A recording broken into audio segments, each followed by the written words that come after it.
देव भगवान की जय। प्यारे कृष्ण कन्हैया लाल की जय। श्री योग वासिष्ठ महारामायण उपसम प्रकरण चल रहा है और आज है 69वें सर्ग से।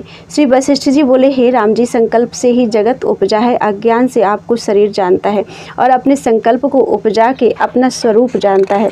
जैसे कोई सुंदर पुरुष हो और उसको देखे बिना कुरूप जाने, तैसे ही आत्मा के साक्षात्कार बिना देह रूप आत्मा को जानता है कि मैं देह हूँ।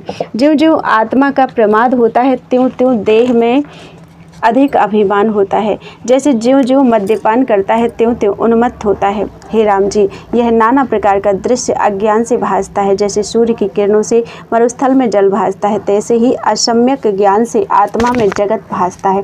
एक कलना के फुरने से मन, बुद्धि, चित्त, अहंकार, इंद्रियां और देह भासती है।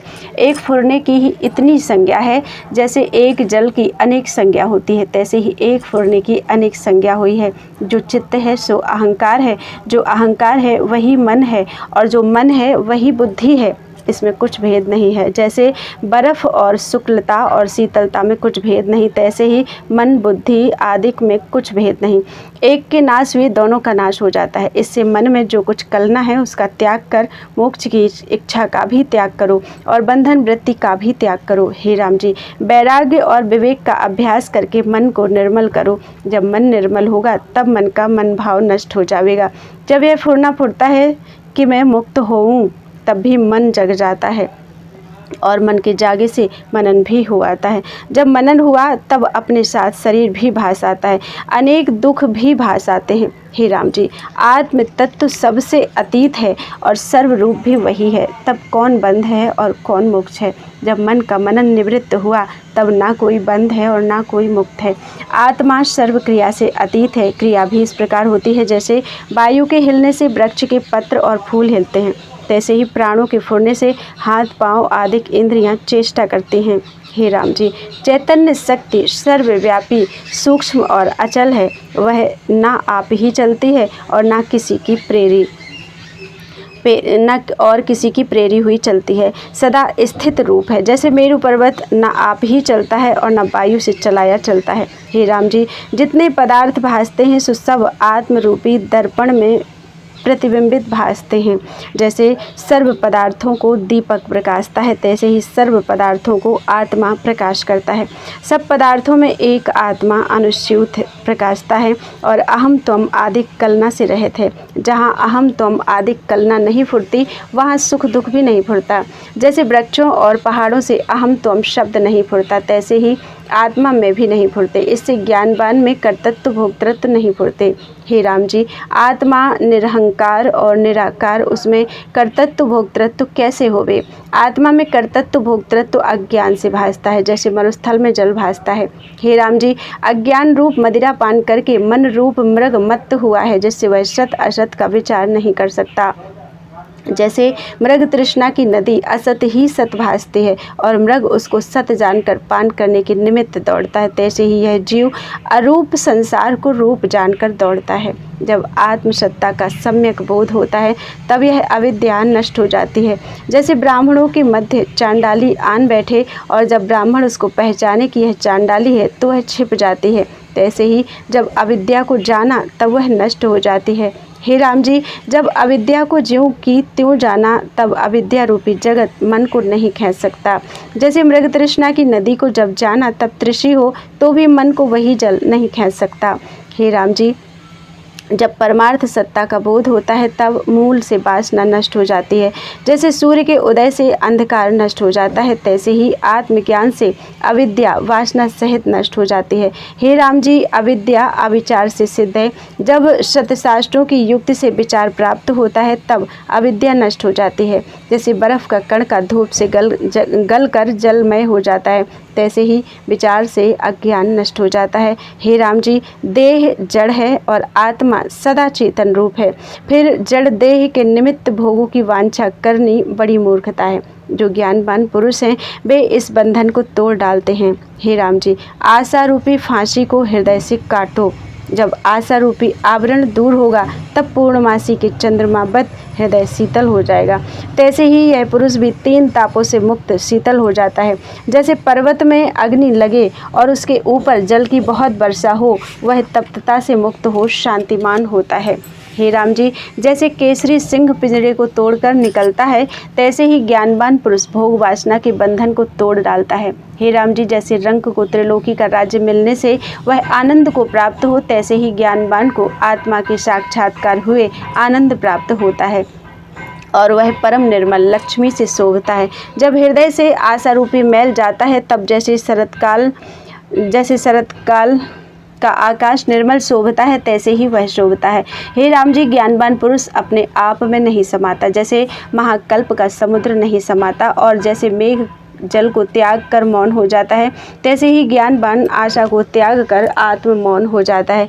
जैसे अग्नि लकड़ी को जलाकर धुएं से रहित अपने आप में स्थित हो जाती है, तैसे ही चित्त की वृत्ति से रहित हुआ आत्मपद में निर्वाण हो जाता है। जैसे दीपक निर्वाण हो जाता है, तैसे ही निर्वाण हुआ परमानंद को प्राप्त होता है। जैसे अमृत को पान कर पुरुष आनंदवान होता है, तैसे ही वह परमानंद से पूर्ण अपने आप में प्रकाशता है। जैसे वायु से रहित दीपक प्रकाशता है और शुद्ध मणि अपने प्रकाश से प्रकाशती है, तैसे ही ज्ञानवान अपने आप से प्रकाशता है। मैं सर्वात्मा, सर्वगत, ईश्वर, सर्वाकार, निराकार, केवल चिदानंद आत्मा हूँ और सदा अपने आप में स्थित हूँ। हे राम जी, ज्ञानी अपने आप को ऐसे जानते हैं और पूर्व के व्यतीत हुए दिन को हंसते हैं। मैं तो अनंत आत्मा हूँ, माया के भ्रम से अपने आप को कर्ता भोक्ता मानता था। ऐसे जानकर जो राग द्वेष से रहित परम शांति को प्राप्त होता है, उसके सब ताप निवृत्त हो जाते हैं। उसकी सदा आत्मा में प्रीति रहती है, उसका चित्त सब ओर से पूर्ण हो जाता है, वह सबको पवित्र करने वाला होता है। वह काम रूपी चक्र से मुक्त होकर जन्मों के बंधन काट डालता है, राग द्वेष आदि द्वंद्व और सर्व भय से मुक्त होता है, अविद्या रूपी संसार समुद्र से तर जाता है, उत्तम लक्ष्मी को प्राप्त होता है अर्थात परम पद पाता है और फिर संसार के जन्म मरण को नहीं प्राप्त होता और उसके कर्मों का अंत हो जाता है। हे राम जी, ज्ञानवान की क्रिया को देखकर और सब वांछा करते हैं, परंतु औरों की क्रिया को देखकर ज्ञानवान किसी की वांछा नहीं करता। वह सबको आनंदवान करता है और आप किसी से आनंदवान नहीं होता। वह न किसी को देता है, न लेता है, न किसी की स्तुति करता है, न निंदा करता है, न किसी उत्तम पदार्थ को पाकर उदय होता है और न अनिष्ट को पाकर नष्ट होता है और हर्ष शोक से रहित है। उसने सब फल का त्याग किया है और उपाधि से रहित है और कर्तृत्व भोक्तृत्व से आपको न्यारा मानता है। ऐसा जो पुरुष है वह जीवन मुक्त है। हे राम जी, जब तुम सब इच्छा त्याग कर मौन हो, तब निर्विशेष भाव को प्राप्त होगे। जैसे मेघ जल का त्याग कर मौन भाव को प्राप्त होता है, तैसे ही तू मोक्ष भाव को प्राप्त होगा। हे राम जी, जैसे कामी पुरुष स्त्री को कंठ में लगाकर आनंदवान होता है, पर उसको ऐसा आनंद नहीं होता जैसा आनंद निर्वासनिक पुरुष को होता है। फूल के गुच्छे से वसंत ऋतु ऐसे नहीं शोभती जैसे उदार बुद्धि आत्म मौनवान शोभता है। हिमालय पर्वत में प्राप्त हुआ भी ऐसा शीतल नहीं होता जैसा निर्वासनिक पुरुष का मन शीतल होता है। मोतियों की माला से और केले के वन को प्राप्त हुआ भी ऐसा सुख नहीं पाता और चंदनों के पान करने वाला भी ऐसा शीतल नहीं होता जैसा शीतल निर्वासनिक मन होता है और चंद्रमा के स्पर्श से भी ऐसा शीतल नहीं होता जैसा निर्वासनिक पुरुष शीतल होता है। चंद्रमा बाहर की तप्तता मिटाता है, परंतु भीतर की तप्तता निवृत्त नहीं करता, पर निराशता से हृदय की तप्तता मिट जाती है और परम शांति को प्राप्त होता है। जैसी शीतलता निर्वासनिक पुरुष के संग से होती है, तैसी और किसी उपाय से नहीं प्राप्त होती है। हे राम जी, ऐसा सुख स्वर्ग में नहीं प्राप्त होता और न सुंदर स्त्रियों के स्पर्श से होता है जैसा सुख निर्वासनिक को प्राप्त होता है। निर्वासनिक पुरुष उस सुख को प्राप्त होता है जिस सुख में त्रिलोकी के सुख तृणवत भासते हैं। हे राम जी, आशा रूपी कुंज के वृक्ष के काटने को उपशम रूपी कुल्हाड़ा है। जो पुरुष निर्वासनिक हुआ है उसको सब पृथ्वी गोपद के समान तुच्छ भासती है। मेरु पर्वत एक टूटे वृक्ष के समान भासता है और दिशा डिब्बी के समान भासती है, क्योंकि वह उत्तम पद को प्राप्त हुआ है और त्रिलोकी की विभूति तृण की नाई तुच्छ देखता है। जो पुरुष निर्वासनिक हुआ है वह जगत को देखकर हंसता और कदाचित उसे जगत के पदार्थों की कल्पना नहीं फुरती। तृणवत जानकर उसने जगत को त्याग दिया है और सदा आत्म तत्व में स्थित है। उसको किसकी उपमा दीजिए। उस पुरुष के उदय अस्त अहम त्वम आदि कलना नष्ट हो गई है और केवल आत्म स्वभाव को प्राप्त हुआ है। उस ईश्वर आत्मा को कौन तौल सकता है। जब दूसरा उसके समान हो तब तौले। हे राम जी, वह पुरुष सब संकटों के अंत को प्राप्त हुआ है। यह जगत मिथ्या भ्रम रूप है। जैसे आकाश में भ्रम से दूसरा चंद्रमा, मरुस्थल में नदी और मद्यपान से नगर भ्रमता भासता है, तैसे ही यह मिथ्या जगत भ्रम से भासता है। इसकी आशा मत करो। तुम तो बुद्धिमान पंडित हो, मूर्खों की नाई मोह को क्यों प्राप्त होते हो। यह मैं और यह मेरा अज्ञान से भासता है। इस कलना को चित्त से दूर करो। यह वास्तव में कुछ नहीं, सब जगत आत्मरूप है और नानात्व तो कुछ नहीं है। जो सम्यक दर्शी पुरुष हैं वह जगत को एक रूप जानकर धैर्यवान रहता है, कदाचित खेद नहीं पाता। हे राम जी, जो पुरुष निर्वासनिक हुआ है, आत्म विचार से आत्मपद को प्राप्त हुआ है, उसको देखकर मोहने वाली माया भी भाग जाती है और निकट नहीं आती। जैसे सिंह के निकट मृग नहीं आता, तैसे ही ज्ञानवान के निकट माया नहीं आती। सुंदर स्त्रियां, मणि, कंचनादिक, धन और पत्थर, काष्ठ सब उसको तुल्य भासता है। भोगों से उसको सुख नहीं होता और आपदा से खेद नहीं होता। वह सदा ज्यों के त्यों रहता है। जैसे पर्वत वायु से चलायमान नहीं होता, तैसे ही वह पुरुष सुख दुख से चलायमान नहीं होता। सुंदर बाला स्त्री उसके चित्त को खींच नहीं सकती। कामदेव के चलाए बाण उसके ऊपर टुकड़े टुकड़े हो जाते हैं और राग द्वेष उसको खींच नहीं सकते। वह सदा आपको निराकार, अद्वैत, निष्क्रिय और निर्गुण जानता है और सुंदर बगीचे, ताल, बेली, सैया, इंद्रियों के विषय, भोग और दुख देने वाले उसको तुल्य हैं। राग द्वेष को नहीं प्राप्त करते। जैसे ऋतु के अनुसार मीठा और कटु फल होता है तो उसको किसी में राग द्वेष नहीं होता। अकस्मात जो भोग प्राप्त होता है उसको वह भोगता है, परंतु हर्ष और शोकवान नहीं होता। हे राम जी, यथार्थदर्शी इष्ट अनिष्ट से चलायमान नहीं होता। जैसे वसंत ऋतु के आने जाने में पर्वत सुख दुख को प्राप्त नहीं होता। वह कर्म इंद्रियों से कर्म करता है परंतु उसमें आसक्त नहीं होता और बाहर दृष्टि से आसक्त भासता है परंतु भीतर आसक्त नहीं होता। वह जो बाहर आसक्त दृष्टि नहीं आता परंतु चित्त आसक्त है, वह डूबता है। जैसे शुद्ध मणि कीचड़ में दृष्टि आती है तो भी उसको कुछ कलंक नहीं, और जो बीच में लौटी है और जो बीच से खोटी है वह यदि बाहर से उज्ज्वल भी भासती तो भी सकलंक है। तैसे ही जो चित्त से आसक्त है वह आसक्त है और जो चित्त से आसक्त नहीं वह आसक्त नहीं। हे राम जी, आत्मसत्ता सदा प्रकाश रूप, नित्य, शुद्ध और परमानंद स्वरूप है। जिस पुरुष को अपने शुद्ध स्वरूप का ज्ञान है उसको विस्मरण नहीं होता। हे राम जी, जिसके शरीर से अहम भाव उठ गया है और इंद्रियों से कर्म करता है तो वह करता भी नहीं करता, और जिसके देह में अहम भाव है वह नहीं करता तो भी करता है। जैसे किसी को चिरकाल के उपरांत बांधव मिला, विस्मरण नहीं होता, तैसे ही जिसने अपना स्वरूप जाना है उसको वह फिर विस्मरण नहीं होता। हे राम जी, जिनको शुद्ध स्वरूप का सम्यक ज्ञान होता है उनको भ्रांति रूप जगत नहीं भासता। जैसे रस्सी में भ्रम से सर्प भासता है, पर जब भ्रम निवृत्त हुआ तब जीव की त्यों रस्सी भासती है, सर्प नहीं भासता। जैसे मरुस्थल में जल बुद्धि निवृत्त हुए फिर जल बुद्धि नहीं होती, तैसे ही आत्मा के जाने से देह भाव नहीं होता।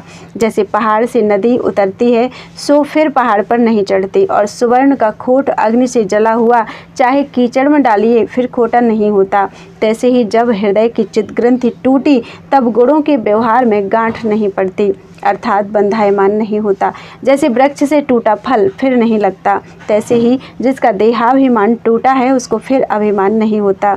जैसे लोहे के हथौड़े से पारे को चूर्ण किया तो फिर वह नहीं फुरता, वैसे ही जिस पुरुष ने अविद्या को जाना है वह फिर उसकी संगति नहीं करता, और जिस ब्राह्मण ने चांडालों की सभा जानी फिर वह उनकी संगति नहीं करता, तैसे ही आत्म विचार से मन को चूर्ण किया तब फिर वह नहीं करता। जिस पुरुष ने अविद्या रूपी जगत को जाना है वह फिर जगत के पदार्थों में आसक्त नहीं होता। हे राम जी, विष जो मधुर जल से मिला हो तो जब तक जाना नहीं तब तक उसको कोई पान करता है, और जब उसको जाना तब फिर पान नहीं करता। तैसे ही जब तक इस संसार को ज्यों का त्यों नहीं जाना तब तक इसके पदार्थों की इच्छा करता है, पर जब जाना कि यह माया मात्र है तब इसकी इच्छा नहीं करता। हे राम जी, सुंदर स्त्री जो नाना प्रकार के वस्त्र और भूषणों सहित दृष्टि आती है, उसको ज्ञानवान जानता है कि ये अस्थि मांस के रुधिर आदि की पुतलियां बनी हैं और कुछ नहीं। जो उनकी इच्छा त्यागता है तो वह विरक्त हो जाता है। जैसे मूर्ति पर नील पीत श्याम रंग लिखे होते हैं, तैसे ही उनके वस्त्र और केस हैं। हे राम जी, जिस पुरुष को आत्मा का साक्षात्कार होता है उसको उत्कृष्ट वस्तु में भी बुद्धि नहीं होती। अवस्तु में वस्तु बुद्धि तब होती है जब वस्तु का विस्मरण होता है। सो ज्ञानवान को तो सदा स्वरूप का स्मरण है, उसको अवस्तु में वस्तु बुद्धि कैसे हो। जिसको आत्मबुद्धि हुई है उसको विस्मरण नहीं होता। जैसे किसी पुरुष ने किसी के पास गुड़ रखा हो और वह उसको खा जावे तो उसको वह दंड आदि दे सकेगा, परंतु उसका रस दूर नहीं कर सकता। तैसे ही जिसको आत्मा का अनुभव हुआ है उसको कोई कुछ नहीं कर सकता। हे राम जी, जैसे कुलटा नारी का किसी पुरुष से चित्त लगता है तो वह ग्रह का कार्य भी करती है, परंतु चित्त उसका सदा उसी में रहता है। तैसे ही ज्ञानवान क्रिया करता है परंतु उसका चित्त सदा आत्म पद में लगा रहता है। और जैसे परव्यसनी नारी को उसका भर्ता दंड भी देता है पर तो भी स्पर्श का सुख उसके हृदय से दूर नहीं कर सकता, तैसे ही जिसको आत्म अनुभव हुआ है उसको कोई दूर नहीं कर सकता। और जो देवता और दैत्य दूर नहीं कर सकते तो औरों की क्या वार्ता है। जो बड़े सुख अथवा दुख का प्रवाह आन पड़े तो भी उनको स्पर्श नहीं कर सकता, करता हुआ भी वह अकर्ता है। जैसे परव्यसनी नारी पर पुरुष के संयोग से सुख पाती है परंतु उसको स्पर्श के सुख का अनुभव हुआ है, उसके संकल्प से अखंड अनुभव करती है, उससे उसको दुख कुछ नहीं भासता। तैसे ही जिसको आत्म सुख हुआ है उसको दुख सुख कुछ नहीं भासते। हे राम जी, सम्यक ज्ञान से जिसकी अविद्या नष्ट हुई है वह दुख नहीं देखता। जो उसके अंग काटे जावे तो भी उसको दुख नहीं होता और शरीर के नष्ट हुए वह नष्ट नहीं होता। सुख दुख उसके नष्ट हो गए हैं और सदा वह आत्म पद में निश्चय रखता है। संकटवान भी वह दृष्ट आता है परंतु उसका संकट कोई नहीं। वह वन में रहे अथवा गृह में रहे, व्यवहार करे अथवा समाधि करे, वह सदा ज्यों का त्यों रहता है। उसको खेद कष्ट किसी प्रकार से नहीं होता। इति श्री योग वासिष्ठे उपसम प्रकरणे निरास्पद मौन विचारो नाम एकोनसप्ततितमः सर्गः। बोलो वृंदावन बिहारी लाल की जय।